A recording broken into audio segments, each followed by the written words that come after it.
retomando então a nossa conversa aqui, fizemos uma pausa técnica. Mônica, fiquei com vontade de te pedir para você contar um pouco para a gente sobre a cozinha, né? Sobre os novos encaminhamentos aí do projeto, a casa, a cozinha, como é que está caminhando tudo isso. Então, aí, assim que teve a primeira edição do Sopão da Imunidade, a gente percebeu, assim, né, que esse carinho e esse momento afetivo, né, de união, do cuidado com o outro, e o cuidado conosco, do autocuidado, da proteção, não podia parar por ali, né? E surgiu a necessidade de a gente ter uma cozinha, porque as pessoas que participaram, principalmente da comunidade, assim, nós fomos impactados. A gente pensou assim, olha, na nossa casa não dá para ser, né? Não dá para ser na casa do vizinho se a gente tivesse um espaço para gente. E aí, desde então, a gente não tinha pensado no espaço físico, não, mas pensamos primeiro nos utensílios.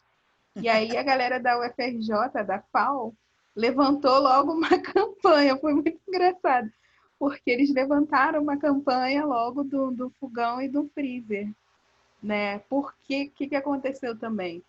Por enquanto tinha outros grupos no território super bem mobilizados, super bem articulados, pensando doação das cestas básicas, né? Pensando questão da higienização e tudo, né? A gente estava assim muito ainda impactado pensando nessa questão da ancestralidade que os nossos mais velhos estavam indo. Então, como a gente ia também suprir essas nossas dores, né? Porque assim, o alimento ele vai te manter de pé, mas a sua memória afetiva ela vai te ajudar a caminhar. Então estava um momento muito difícil, assim, cara, como caminhar? Porque de repente você está aí com a sua dispensa abastecida, mas está com a mente adoecida. Foi o que aconteceu e que está acontecendo muito nesse momento, que a gente tem, né? Hoje a gente tem uma população, a gente já tinha um grande problema de saúde mental, né, nessas regiões que era encoberto por uma série de coisas, né? Como a Ivone já citou, pela grande mídia, você pensar favela, periferia, você pensar quilombo, né? É só ausências. Somos marcados por território das ausências. Ninguém fala, né, da presença viva desses territórios, da ressignificação de valores que esses lugares têm incrivelmente. Então a gente estava muito impactado em ressignificar isso. Nada contra os outros grupos, as outras ações que foram super bem-vindas, continuam sendo super efetivas, super bacana nos territórios. Eu fico muito feliz assim. Mas para a gente o diferencial foi justamente isso, porque por enquanto eles estavam sendo os agentes, né?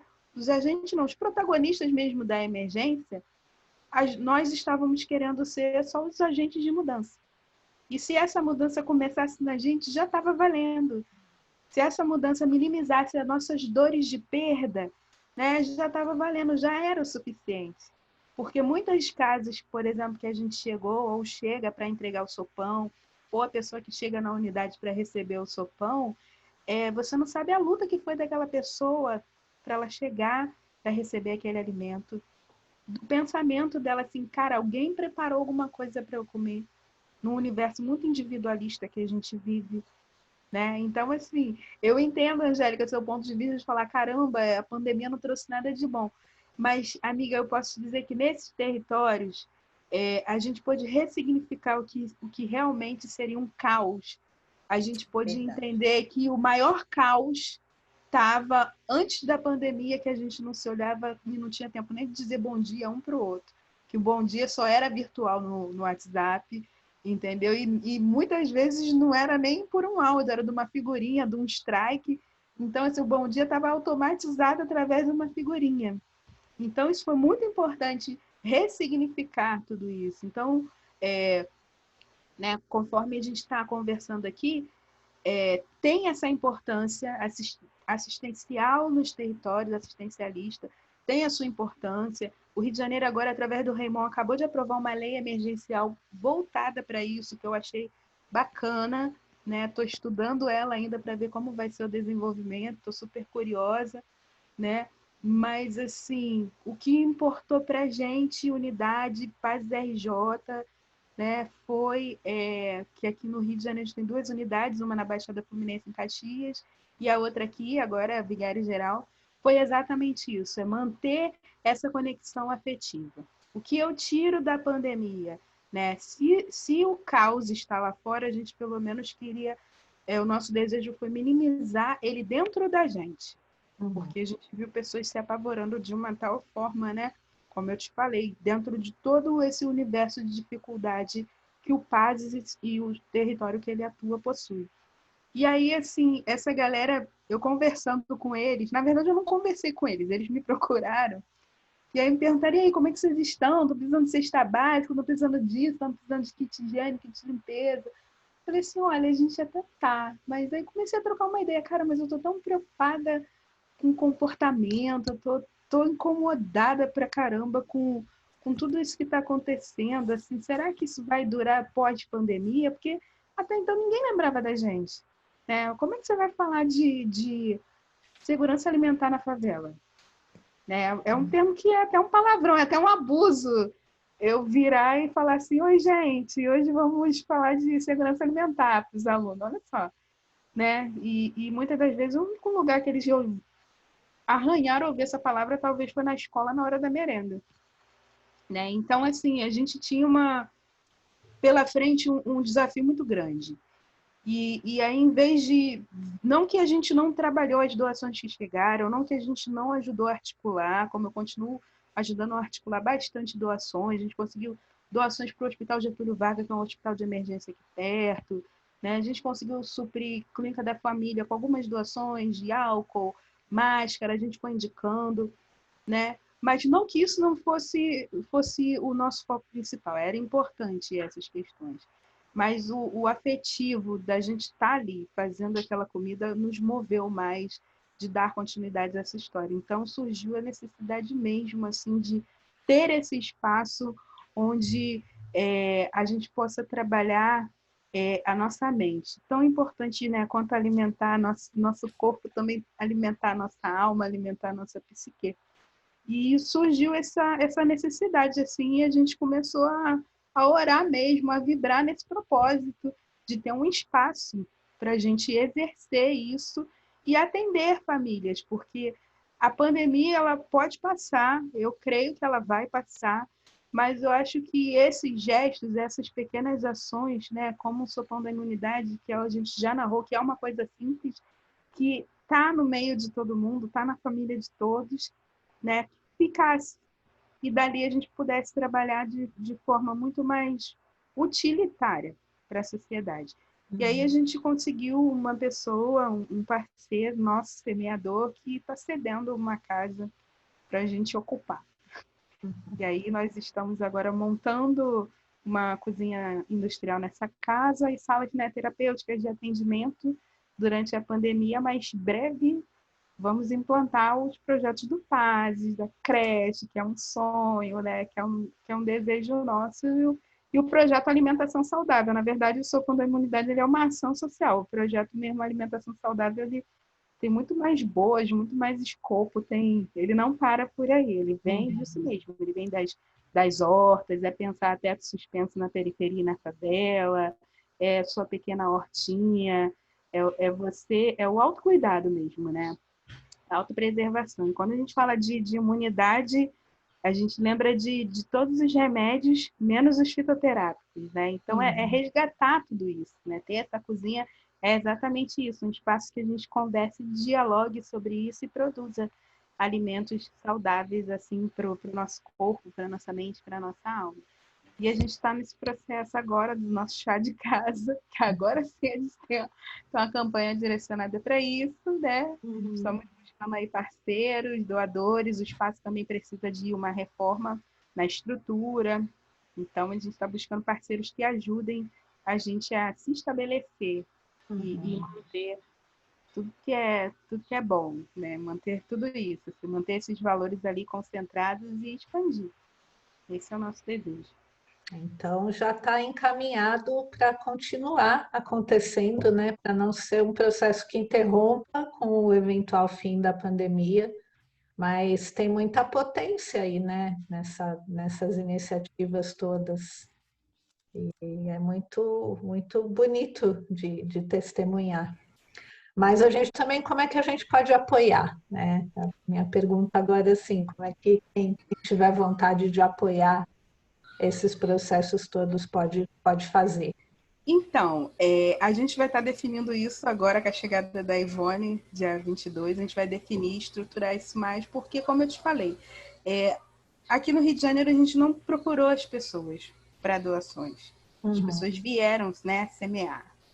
E então, assim, a gente não criou vaquinha, né? As pessoas que se sentiram interessadas, tocadas. A gente falou, olha, o nosso desejo, a gente está atuando dessa tal forma, se você sentiu o desejo de nos ajudar e tudo. Aí a UFRJ que fez o flyer, né, que mobilizou uma campanha para a gente deu o número de conta. Né? E aí sim que eu comecei a disseminar assim, para alguns alunos, para alguns amigos. Então, assim, agora eu acho que a gente vai estruturar de fato assim, uma vaquinha online melhor, Uhum. né? E a listinha do chá de casa já está correndo no WhatsApp, já tem alguns amigos ajudando. Até porque tudo nosso ficou assim, ficou no campo do afeto mesmo. E é o que a gente deseja não perder. Então, é a sopa da vovó mesmo, é o chá Uhum. de casa mesmo, é estar em casa. A nossa base operacional ela é uma casa, né? Não é não é um home office, nosso papo não é home office, nosso papo é papo reto, é papo de casa, entendeu? Estamos em casa. E assim, e não foi uma coisa assim, né, extraordinária da política do fique em casa, não, nós estamos em casa. Uhum. E isso fez grande diferença. Então, por isso surgiu o sopão, por isso nós estamos conseguindo, na medida do possível, nos manter, né, com o nosso trabalho. Assim, eu acho que o PASES eu não considero nem como um trabalho, como um ofício mesmo. O PASES é minha terapia, é a cura, assim. A gente usa muito esse termo de estar curado, de curar, porque realmente, assim, né, quando você entra numa instituição para trabalhar, você doa toda a sua força de trabalho ali. E aquilo se transforma numa moeda, né? Infelizmente, se transforma num novo formato de escravidão. A nova escravidão são essas moedas, né? Da sua força de trabalho, então é sua ausência no seu lar, a sua família se desestruturando, né? E assim, no Pazes a gente tem essa ligação muito de que essa força de trabalho ela tem que ser canalizada de uma forma completamente diferente. A gente não chama nem de força, mas a gente chama disso, de ofertar mesmo, né? Uhum. De realmente de semear, assim, onde você vai lançar, né, aquela expectativa que se desenvolve num projeto, que se transforma em ações bem bacanas e nada que é impossível, tudo com muita simplicidade, né? Parece assim que é fácil, né? Uma instituição de 10 anos, cheia de núcleo na favela, núcleo no quilombo, núcleo rural. Cara, eu fico de cabelo em pé, assim, só de pensar, porque aqui no Rio eu ajudo as duas unidades, né? Tanto a RJ como a da Baixada Fluminense, e já são expoentes totalmente diferentes, muito perto, e são expoentes totalmente diferentes, né? Então você imagina como a sede fica, como a Ivone deve ficar. Mas se a gente não tivesse esse calor mesmo da mobilização através do amor e do afeto, realmente a gente tem muito mais motivação para desistir, porque de Uhum. fato a burocracia é pesada, como é que eu posso dizer? A comprovação, gente, uma coisa também que outros amigos mobilizadores de campanha dentro das favelas, que a gente começou a até brincar com isso, né? Porque foi cruel, porque da noite para o dia a grande maioria que era movimento parecia que tinha que virou uma grande empresa, né? E como tratar isso assim? Você recebeu uma doação, aí você tem que prestar contas com foto, você tem que prestar conta com assinatura, né? Então isso foi bem louco inicialmente, assim, né? Uhum. E a gente assim aqui no Pazes, a gente não vivenciou isso, mas para a gente tudo foi muito mais pelo lado do afeto, sabe? Então, trabalhando o afeto deu muito mais certo, valorizando os saberes mesmo dos territórios, os saberes empíricos dos territórios, assim, deu muito mais certo, porque ao mesmo tempo a responsabilidade de você doar uma cesta, que você sabe que ela vai durar 15 dias numa família de 8 pessoas, ela tendo mais ou menos de 15 a 18 quilos, você tem uma noção média de que dura 15 dias. Mas você fazer com que ela compreenda que só aquele grosso ali precisa ser complementado muito mais, né? Que ela possa escolher melhor os alimentos, por mais difícil que o momento seja, isso foi também uma mola propulsora de pensar esse espaço, né? Porque às vezes a gente começou a ver na grande mídia todo mundo brincando de MasterChef nos mega apartamentos, né? Com as megas utensílios de inox, de não sei das quantas, e a gente muitas vezes numa bacinha de plástico para cortar 10 quilos de cenoura, sabe? Para fazer um sopão assim. E a gente começou a ver assim, ai, qual o nome desse corte? Qual o nome do corte da cebola? E aí a gente se olhava assim, não, o nome do corte da cebola era como minha avó cortava, me dá aqui.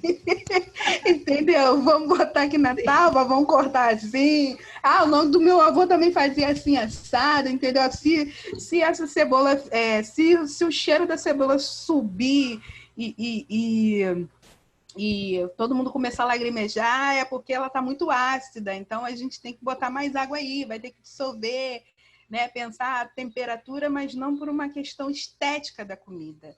Essa é a mágica também do sopão, assim, nós não estamos preocupados com a estética da alimentação, nós estamos realmente preocupados em produzir algo dentro das nossas possibilidades, com simplicidade e que possa trazer uma nova perspectiva de alimentação comportamental. Eu acho que isso é o mais bacana. O que pode o afeto, né? Bonito. Então, queridas, muito grata pela conversa. Foi muito bonito ouvir vocês. Muito, muito. Eu não gosto da palavra inspiradora, porque dá aquela impressão que, não, que legal, já tem gente fazendo coisas que eu queria fazer, eu não preciso fazer. Mas muito mobilizadora. É muito, a partir desse afeto mesmo, é muito mobilizador ouvir vocês e conhecer esse trabalho lindo que vocês vêm desenvolvendo aí nos vários territórios. E quando tiverem informação sobre como a gente pode contribuir, né, me aciona e eu ajudo aí na divulgação. Tá bom? Tá bom. Estou muito grata, muito, muito grata pelo tempo que vocês despenderam para conversar com a gente. Valeu, valeu, Angélica, valeu, Mônica. Vamos que vamos. Junto a gente é mais forte. É isso aí. Um beijo. Beijo.